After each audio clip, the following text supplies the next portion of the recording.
আসসালামু আলাইকুম। আজ শুক্রবার। জি খবর টিভি রাজশাহী শুরু হচ্ছে ম্যাগাজিন অনুষ্ঠান প্রত্যয়। শুভ অপরাহ্ন। শ্রোতা বন্ধুরা, দুপুরবেলাটা নিঃসন্দেহে বাড়িতে কিংবা একটু গাছের ছায়ায় থাকা চাই। আর গাছের ছায়ায় বসে জি খবর টিভি রাজশাহী কেন্দ্রের নিয়মিত আয়োজন ম্যাগাজিন অনুষ্ঠান প্রত্যয় শোনার আমন্ত্রণ জানাচ্ছি আপনাদের সবাইকে। আশা করছি সবাই ভালো আছেন, সুস্থ এবং নিরাপদে আছেন।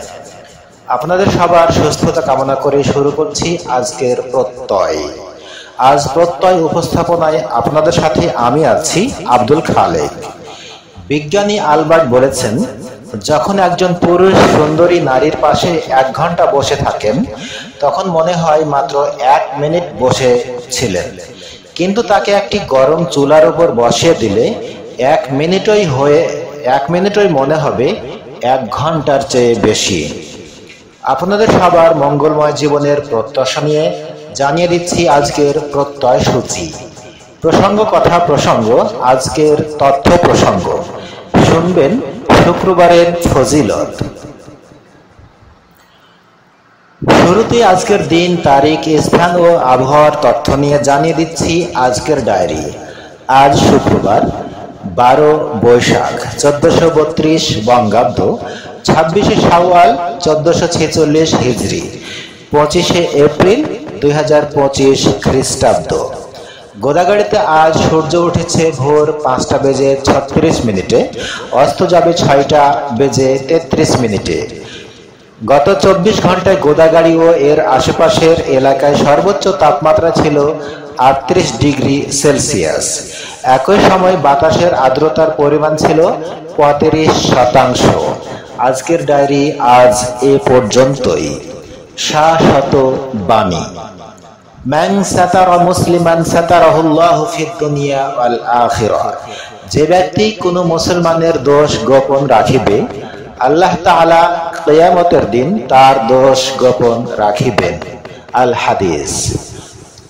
আজকের কুইজ। গোদাগাড়ি উপজেলা কত খ্রিস্টাব্দে স্থাপন করা হয়? বন্ধুরা, শুনলেন কুইজটি।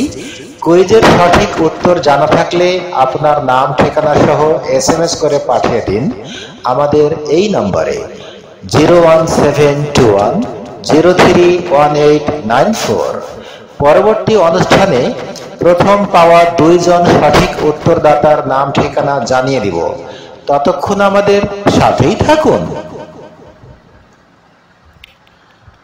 আল্লাহ তাআলা পূর্বের জাতিবর্গকে নির্দেশ দিয়েছিলেন, তোমরা সপ্তাহের শ্রেষ্ঠতম দিনে আমার জন্য বিশেষ একটি ইবাদত করো, কিন্তু তারা সেই শ্রেষ্ঠতম দিনটি নির্ধারণ করতে ভুল করেছে। চিন্তা ভাবনা করে ইহুদিরা আল্লাহর ইবাদতের জন্য শনিবারকে নির্বাচন করেছে, আর নাসারারা নির্বাচন করেছে রবিবারকে। অথচ সবচেয়ে সম্মানিত দিন হলো জুমার দিন। এ দিনের অনেক ফজিলত, অনেক বৈশিষ্ট্য। আল্লাহ তাআলা মেহেরবানি করে সে দিনটি উম্মতে মুহাম্মাদীকে দান করেছেন। জুমার দিনের শ্রেষ্ঠত্ব ও মর্যাদার অন্যতম একটি বিষয় হলো, এ দিন কালক্রমে সংঘটিত এমন কিছু মহা ঘটনার নীরব সাক্ষী যা পৃথিবীর মোড় ঘুরিয়ে দিয়েছিল বা পৃথিবীকে নবজীবন দান করেছিল।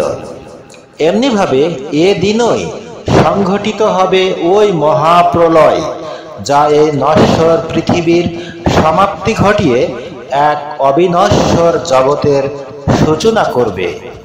বদরি সাহাবী আবি লুবাবা ইবনে আব্দুল মুনজির রাদিয়াল্লাহু তাআলা আনহু বর্ণনা করেছেন, রাসূলুল্লাহ সাল্লাল্লাহু আলাইহি সাল্লাম বলেছেন, নিশ্চয় জুমার দিন হলো সমস্ত দিনের সর্দার। জুমার দিন আল্লাহ তাআলার নিকট সবচেয়ে মহান দিবস। এমনকি এই দিন আল্লাহ তাআলার কাছে ঈদুল আজহা ও ঈদুল ফিতর তথা ইসলামের 2 ঈদের দিন থেকেও মহান। সূর্যের উদয় ও অস্ত যাওয়া দিনগুলোর মধ্যে জুমার দিনের চেয়ে শ্রেষ্ঠ দিন নেই। মানুষ ও জিন জাতি ব্যতীত এমন কোনো প্রাণী নেই যা জুমার দিন কিয়ামত সংঘটিত হওয়ার আশঙ্কায় ভীত সন্ত্রস্ত থাকে না। শ্রোতা বন্ধুরা, এতক্ষণ আমাদের সাথে থাকার জন্য আপনাদের সবাইকে অসংখ্য ধন্যবাদ।